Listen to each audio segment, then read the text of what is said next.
Today we're going to talk about power supplies. I think this is a key component, no pun intended. It's a very important component in your system, but I think it's going to become even more important moving forward as we start moving into higher and higher power requirements of components, CPUs, GPUs. And we're going to talk about some very key aspects when it comes to power supplies that you might think is boring and uninteresting, but it might actually lead to some of you to figure out why your systems keep crashing today.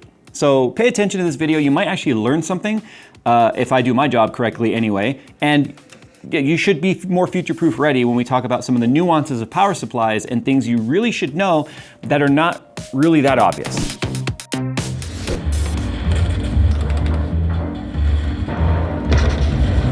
Hey, Jay. Jay. Jay. What? We got work to do. Yeah, I'm playing World of Warships. Yeah. World of Warships is the free-to-play naval strategy game where you command the most iconic and famous warships from World War I and World War II, recreated with stunning detail and accuracy. Build your fleet while participating in various game types while upgrading your ship's arsenal along the way. New players who sign up using my link below will receive an exclusive starter pack to get you up and running quickly by receiving 7 days premium time, 1 million credits, 300 doubloons, and the Tier 5 premium ship, the Exeter. So what are you guys waiting for? Start sinking ships with World of Warships by heading to the description below and getting your freebies. So the reason why this discussion is even really happening is I've just had to completely, I know you guys are sick of hearing about it, but build the new test stations. I have a few more test benches I actually have to build. And Corsair sponsored that by sending us over like 6 of their HX 1500Is. I mean, we went with a high watt power supply because we needed to make sure that we are not running into any sort of limitations when it comes to the power that gets delivered to our system. That should be pretty obvious. If we talk about a couple of the high-end specs when it comes to power supplies, you have obviously the wattage. This one's a 1500 watt power supply. That means obviously it can give a max output of about 1500 watts. And that doesn't mean the wattage it's drawing from the wall. That's where the efficiency comes in. That's usually referred to as the 80 plus rating. Except 80 plus used to be called 80 plus white. Now they just call it 80 plus bronze, 80 plus silver, 80 plus gold, 80 plus platinum, and 80 plus titanium. Each one of those, as the metals become a little more precious, if you will, makes the power supply more efficient, which means the total output of the power supply and the total power draw from the wall actually become closer together. That's efficiency right there. Efficiency loss means to provide 1500 watts output of the power supply, you might be drawing as much as 1600 plus watts from the wall because you have efficiency loss when it comes to converting AC into DC. So that's just a super high level discussion right there when we talk about conversion from AC DC, not to be confused with Dirty Deeds and, okay, whatever. That's a song for people that are as old as, shut up! But when we talk about the output of the power though, that's where I want to spend some of our time today. I want to talk about the rail design. I think we've all heard dual rail, single rail power supplies, and this is where things start to become a little bit confusing for people. It's not really widely advertised either on the boxes or even the manuals to say whether or not a PSU is a dual rail or a single rail. There's a reason why rail is very important. And this is where I said, if you're dealing with a system that might be crashing, this is where it becomes evident that you might have a dual rail power supply that you have not properly configured when it comes to setting up your components. When it comes to a high level discussion of dual rail, it's pretty obvious, 1 or 2. And it's specifically referring to the 12 volt. The 12 volt is where your high power components are getting their power. The CPU gets the power through the EPS connector at the top of the motherboard. You might have 1, you might have 2.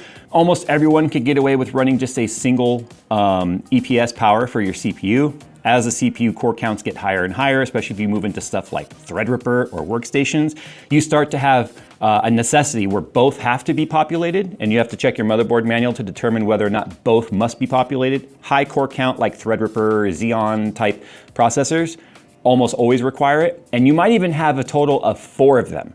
So the newer Threadripper stuff, especially the Pro, actually requires that 4 EPS CPU power be plugged in. We'll talk about why I'm mentioning that in a second, because as we move on to the second, probably actually, to be honest, the first most power drawing component in your system, your graphics card, that also operates purely off of 12 volt. Now, yeah, some voltages are supplied through the PCI Express lane, some of the 5 volt, 3 volt, etc. But almost all of it comes through the PCI Express power cable plugged directly into the graphics card. Now, if we talk about power plugs prior to the 12 volt high power melting connector fiasco, where you could have up to 650 watts through a single plug. You might have had a single 6-pin or a single 8-pin or an 8-pin and a 6-pin or two 6-pins or two 8-pins or three 8-pins. There's a bunch of different configurations that the power design and the VRMs are designed with the graphics cards. And typically you would find those multiple plug configurations on the higher end graphics cards. Now, when you talk about plugging each one of those in, where the other end of that cable connects to the power supply, that's very important. Let's say right now we're running a single rail power supply, which the HX1500i is. It is a single 12 volt rail. Pros and cons, it doesn't matter which plug you plug anything into. All 12 volt devices will get fed from the same single 12 volt rail. You don't have to worry about dividing up power amongst the rail. Some pros to that, you don't have to think about it. You just plug it in.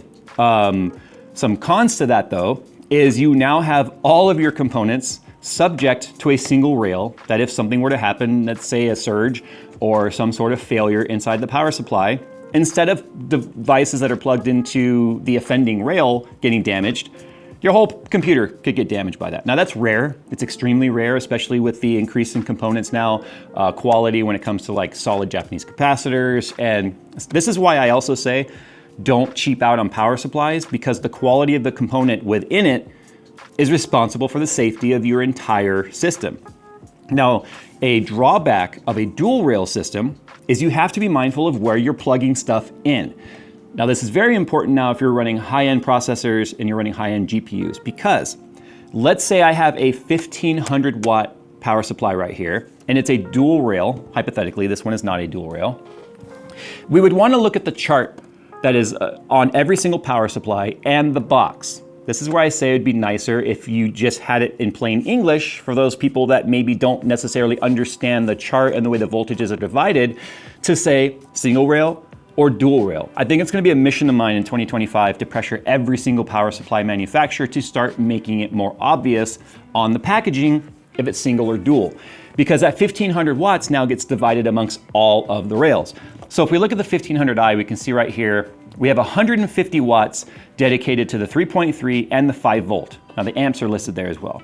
We have 1500 watts available to the 12 volt. Now what that means is if we had a dual 12 volt rail system, you would notice that 12 volt maximum wattage divided by 2. So you'd have your rail 1 and your rail 2 when it comes to 12 volt supply. So if you were now, hypothetically, running, let's say a 7950X CPU, right? It's only like a 180 watt CPU, but it can still draw well over 200 plus watts when we were talking about under full load. Let's say you ran a 4090 in there. We know that's 450 watts minimum out of the box. You start moving the power supply, the power slider, the power limit, you start overclocking it anyway. 600 watts are available to it. In fact, the 5090 is apparently rumored to be able to go well over 600, closer to 700, now that the PCI Express 3.0/5.0 standard is actually 670 watts because it is taking into account power from the slot. So that's also 12 volt power that has to come through the motherboard, which is going to come through the 12 volt, or excuse me, the 24 pin. So you can see the divide of power.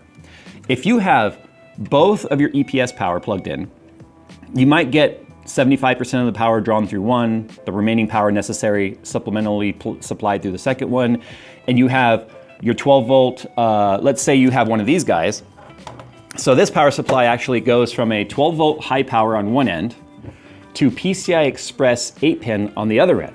So Corsair, although it is an ATX 3.0/PCIe 5.0 power supply, that just means it's providing a plug that works with that new standard. But they're still terminating it on this end. Well, you see now we have two plugs. We could theoretically plug these both into the same rail, or we could split it amongst the rail. That'd be ideal. If you have a dual rail power supply, you'd want to split the power plug among the rails. Theoretically, a dual rail power supply should also have squares drawn around the plugs to identify which rail is which. It doesn't matter, it doesn't have to say one or two. As long as you split power between the boxes that are outlined, you're dividing your power.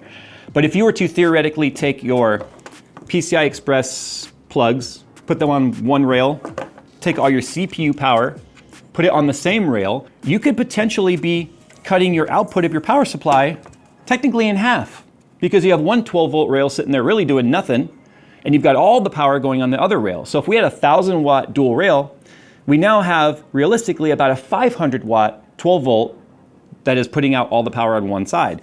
So this is why I say if you're dealing with a system that under certain conditions or certain workloads, you find it's just shutting itself off, acting like an OCP or an overcurrent protection, it's probably because you have a dual rail power supply that you haven't divvied up that power divide. So the ideal solution for that would be have your GPU power, if it's more than one cable, divided amongst the rails, or if it's a single cable, have it on one rail. And then if you're running 2 EPS power or your CPU, either one, should be on the other rail. Or in this instance, if we have, let's say, 2 EPS like this and we have 2 PCI Express on this end, one plug for each on one rail, the other plug for each on the other rail. That way they're getting a dual supply of power from the rail split. Now, the reason why you would typically find dual rail power supplies is that was actually cheaper to manufacture in many instances. Almost every reputable power supply vendor today is running a single rail. It's simple, it's easy to manufacture. Some of the drawbacks though to that, like I said, is if something happens on that 12 volt rail, everything connected to it, which is basically everything in your system, can be affected by that surge or that short or whatever happened. The downside of a dual volt or dual rail system, like I just said, is if you're not dividing up the power properly, then you're dealing with the OCP or the overcurrent protection per rail. Each rail has its own OCP.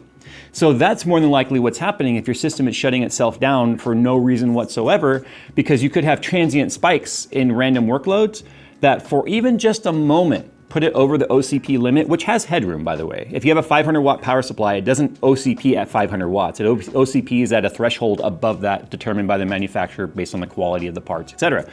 So if you're dealing with that situation, I would go and look at your power supply, or at least find the manual for it online and see if you're running a dual 12 volt rail power supply. Fortunately, on a 12 volt dual rail like that, if you do have a rail that fails, it's only going to potentially affect things that are on that rail. So you could even, if you wanted, put CPU on one rail and GPU on the other rail. That'd probably be more ideal, to be honest, than splitting up half CPU, half GPU on one and the other. As long as you know that your component that's on a single rail is not exceeding it. For example, if you were running a 1,000 watt power supply and it's a dual rail for some reason and you're running a 4090 on that 4090 itself, through transient spikes and random power draw that happens to the GPU, if you were to monitor it, you could see it goes pretty steady, but in some use cases it can go high for a second. You wouldn't want it going higher than the power output that rail can provide. That's when you would want to split it in some way. But it's kind of rare these days to have dual rail power supplies. But because of the fact that I feel like through adapters like this that exist, making it necessary to run, a 12 volt high power component like a 40 series graphics card, you can get these adapters, which mean you don't have to upgrade your power supply. So, or even just the adapter that comes with the graphics card itself. If you haven't updated your power supply in a while, because in my opinion, it's one of the components that can last the longest before you need to upgrade, it's possible you're running a high watt dual rail power supply. So I thought this was an important discussion to have, because as we move forward into 50 series, who knows what I guess the rumors are 9000 series AMD GPUs, apparently they're skipping 8000, it's just a rumor, I can't confirm it. Who knows what these power requirements are gonna look like? Realistically, it's really gonna be the 4090 that is probably, or the 5090 that's really gonna put people's power supplies as the need to upgrade component in their system, depending on how long they've had it. But I thought that this was an important discussion to have, because I don't think it's something people are thinking about. Like I said, almost every reputable power supply now, whether it's being manufactured by Superflower or Seasonic, is running a single rail. They're more reliable, they're more robust. But again, not all of them are. There's a reason why this whole discussion is taking place. And I think we're starting to have the hump right now of having to upgrade power supplies to meet future demand when it comes to components as things are getting bigger and more powerful, where if you've been running your power supply now for the last 3 or 4 generations of upgrade cycle for you, it might be time to finally upgrade your power supply. So anyway, thanks to Corsair for sponsoring today's video on this discussion of rails and power supplies and things to consider. Sound off down below if you've got a system. And I can't tell you how many emails I've received of people going, I just can't understand. And it's almost always AMD, by the way, but saying, I can't understand it. Certain games I play, my system just shuts off. Anytime a system just shuts off and you hear a click, that is overcurrent protection in your power supply. Something about your distribution of power in your system is triggering that. It could be transient spikes. It could be poor distribution of power among your rails. I bet you anything, if you go in and really investigate, and if you were just randomly plugging stuff in and you didn't recognize that there are squares around the plugs, you might have everything plugged into one rail, essentially cutting your power output in half. So sound off down below if that's actually you, if this video has helped you. Other than that, that's pretty much all I got for you today. So 2025 is going to be a fun one. We're going to be doing a lot of builds. We're going to be doing a lot of custom stuff, case mods. I'm going to get the CNC stuff set up. I'm really excited for what 2025 has in store when it comes into having some fun again when it comes to computers. Because to be honest, 2024 was depressing, and we're in 25 now. So I'm looking forward to it. Hopefully you guys are too. Thanks for watching. As always, we'll see you in the next one.